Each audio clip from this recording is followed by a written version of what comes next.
বিসমিল্লাহির রহমানির রহিম। আসসালামু আলাইকুম। টার্স বিডির পক্ষ থেকে আমি মোহাম্মদ গাজী গিয়াসউদ্দিন বিজন HTML5 এর কোর্সে আমি আপনাদেরকে জানাচ্ছি স্বাগতম। আমরা এই কোর্সটি শিখব যারা নতুন বিগিনার HTML সম্পর্কে জানতে চাই, মূলত তাদের জন্য আমাদের এই কোর্সটি। ওয়েব ডিজাইন অথবা ওয়েব প্রোগ্রামিং এর যে বেসিক প্রথম ধাপটি হচ্ছে এটি হচ্ছে HTML5। এই HTML পার্টটি আপনি যদি পরিপূর্ণভাবে কমপ্লিট করতে না পারেন তাহলে আপনাকে অনেক ঝামেলায় পোহাতে হবে, এবং পেজের লেআউট ঠিক মতো না করতে পারলে আপনার প্রত্যেকটি ডিভাইস ওরিয়েন্টেড হবে না। আপনার HTML5 এটি শেখা হচ্ছে বাধ্যতামূলক, এটি আমাদের শিখতে হবে। তাই আমরা এই কোর্সটিতে যথাসাধ্য চেষ্টা করেছি আপনাদেরকে ভালোভাবে দেখানোর জন্য। প্রত্যেকটি এলিমেন্ট সহ প্রত্যেকটি অ্যাট্রিবিউট আমরা চেষ্টা করেছি ভালোভাবে বোঝানোর জন্য। তো আমরা প্রথমে জানি যে HTML5 এটি কি, এটির পরিপূর্ণ অর্থ কি। HTML5 এর পরিপূর্ণ অর্থ হচ্ছে হাইপারটেক্সট মার্কআপ ল্যাঙ্গুয়েজ। এর আগের ভার্সনটি ছিল 4, বর্তমানে তার ভার্সনটি চলছে HTML5। আমরা যদি এখানে একটি লিস্টে এখানে যদি দেখি যে HTML সর্বপ্রথম তার যাত্রা শুরু করে 1951 সালে, তারপর ডে বাই ডে আপডেট হতে হতে 2009-এ HTML প্লাস তার সাথে CSS3 এই লেটেস্ট টেকনোলজিটি আমরা ইউজ করছি। তো বর্তমানে এটি ওয়েব টেকনোলজিতে এটি খুব চমৎকারভাবে এটি ব্যবহার করা হচ্ছে। এখন যদি আমরা জানতে চাই যে HTML5 এটি কি, এটি হচ্ছে একটি ওপেন সোর্স ল্যাঙ্গুয়েজ। আমরা যদি ডাব্লিউ থ্রি স্কুলে যদি আমরা ভিজিট করি আমরা দেখতে পারবো HTML এর সম্পর্কে অনেক ধরনের আপনার এখানে টিউটোরিয়াল রয়েছে, এবং স্ট্যান্ডার্ড টেকনোলজি আপনার এখানে W3C অর্গানাইজেশন এটি মূলত এটি ম্যানেজ করে থাকে। এখানে লেখা আছে যে HTML is a corporation between the world wide web technology, মানে WWW যখন আমরা লিখি এটির পরিপূর্ণ অর্থ হচ্ছে W3C and the web hypertext application technology working group. তো আমরা যদি HTML5 এর রুলসগুলো জানতে চাই, এটি এক কথায় আমরা বলতে পারি যে মোর মার্কআপ টু রিপ্লেস স্ক্রিপ্টিং, এবং এটি প্রত্যেক ডিভাইসে আমরা ইউজ করতে পারি, এবং the development process should be visible to the public. HTML5 এ মূলত যে নিউ ফিচার্সগুলো রয়েছে সেগুলো হচ্ছে এখানে আমরা যদি তার মূল ফিচার্সগুলো জানতে চাই তাহলে আমরা দেখতে পারি তার ক্যানভাস, তারপর হচ্ছে video audio media playback, better support for local offline storage, এবং new content specific element like article, footer, header, nav section. তারপর আরও রয়েছে new form control like calendar, date, time, email, URL search. এটি মূলত আমি আপনাদেরকে দেখাচ্ছি একটি গ্রাফের মাধ্যমে দেখাবো, লেআউটের মাধ্যমে আপনাদেরকে দেখাবো যে এটি আসলে কি চমৎকারভাবে এটি ব্যবহার করা যায়। তো new features, new element in HTML5, new যে এলিমেন্টগুলো রয়েছে তার মধ্যে যেমন header, nav, aside, footer. Media element হচ্ছে audio, video, source, embedded, canvas. New form element, date, datalist, keygen. তারপর নিউ ইনপুট টাইপের মধ্যে রয়েছে টেল, সার্চ, ইউআরএল, ইমেল।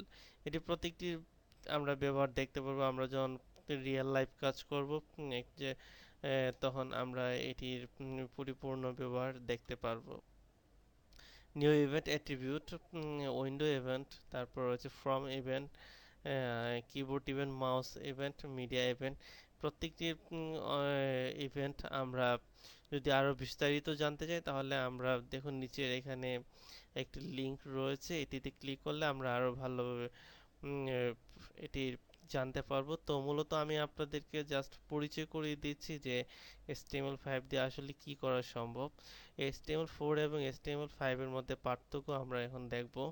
যে HTML4 এর যে আগে আমরা পেজ লেআউট করেছি, এটি দেখুন আমরা প্রথমে যখন শুরু করেছি doctype HTML public W3C D TD এরকম ভাবে একটি পরিপূর্ণ একটি অনেক বড় লম্বা লাইন আমাদের লিখতে হয়েছে। আমরা যারা HTML4 এ কাজ করেছি অবশ্যই তারা আপনি জানি। দেন তারপর একটি লেআউট আমরা ব্যবহার করছি ডিপ এর আইডি ধরে, div ID header nav article section aside footer. Then আমরা যদি এটিকে HTML5 এ দেখতে চাই, দেখুন এখানে কিন্তু আমরা কোনো ডিপ ধরিনি, মূলত এটি আমরা উপরে লিখেছি হেডার ডক টাইপ HTML লিখেছি প্রথম, তারপর একটি বডির মধ্যে লিখেছি হেডার ন্যাপ বার, তারপর হচ্ছে আর্টিকেল সেকশন অ্যাসাইড ফুটার।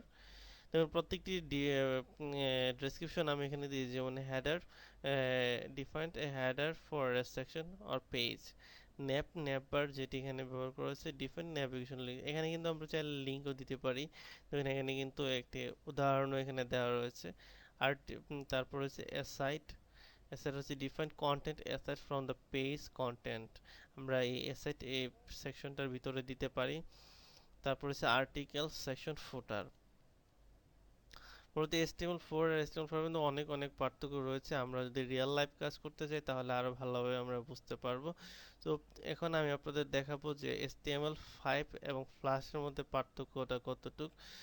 এখানে একটি আমরা লিস্টে দেখতে পাচ্ছি যে HTML5 প্লাস HTML4 এর পার্থক্যটা কি। আমরা একথায় যদি বুঝতে চাই যে HTML5 হচ্ছে ওপেন সোর্স এবং ফ্ল্যাশ হচ্ছে অ্যাডোবি কর্পোরেশনের, এবং HTML5 হচ্ছে সে ইন্ডিপেন্ডেন্ট মানে স্বাধীনভাবে সব জায়গায় কাজ করতে পারে, এবং ফ্লাশ এটি আপনার দেখার জন্য মানে ফ্লাশ এটি ব্যবহার করার জন্য ফ্লাশ এটি মাস্ট বি প্রত্যেক কম্পিউটারে এটি ইনস্টল করা থাকতে হবে। দেন আরও অনেকগুলো অপশন রয়েছে, যেমন ফ্ল্যাশে আমাদের need for external plugins use করতে হয়, যেমন not need for external plugins, এখানে কোনো আলাদা প্লাগইনসের প্রয়োজন নাই, এবং এটি সম্পূর্ণ fully supported for HTML5, no browser fully supported for HTML5, এবং অনেক দ্রুত কাজ করে, এবং প্লাস এটি খুব স্লো কাজ করে থাকে, এবং ইউজার জন্য friendly with search engine, no friendly with search engine হচ্ছে ফ্লাশ। যদি আমরা একটি ভিডিও যদি এখানে ফ্লাশের মাধ্যমে করি, then chart on Flash and HTML5 canvas, আমরা যদি এই লিঙ্কটিতে ক্লিক করি আমরা আরো বিস্তারিত জানতে পারবো।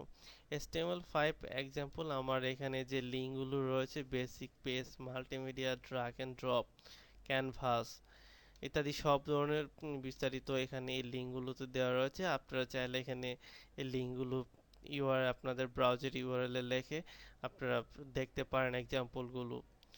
স্লাইড, তারপর get location, upload file, image gallery, interactive comic, Google smash, তারপর হচ্ছে ক্যানভাস ভিডিও ইত্যাদি, এগুলো আমরা সবগুলি করব আস্তে আস্তে ধীরে ধীরে আমরা এই কোর্সটিতে করব, যাতে আমরা বিগিনার থেকে অ্যাডভান্স লেভেলের কাজ করতে পারি। So it is it possible to build site on HTML5 now, মানে এটির পক্ষে কি সম্ভব? হ্যাঁ সম্ভব, কারণ how can we move forward, কারণ it is good time for learning, build web page, HTML4, HTML, HTML5 plus JS, মানে একথায় বলা যায় যে HTML5 এর সম্পর্কে এভরিথিং পসিবল, যে ওয়েব টেকনোলজিতে আমরা যদি রেসপন্সিভ করতে চাই, একটি ওয়েবসাইট যদি আমরা প্রত্যেকটা ডিভাইস ওরিয়েন্টেড করতে চাই, তাহলে আমরা অবশ্যই HTML5 দিয়ে করতে পারি অনায়াসে। তো ধন্যবাদ আপনাদের সবাইকে এই লেসনে, এবং আমরা পরবর্তী লেসন থেকে আস্তে আস্তে HTML5 ধীরে ধীরে শিখতে চেষ্টা করব। ধন্যবাদ। আসসালামু আলাইকুম।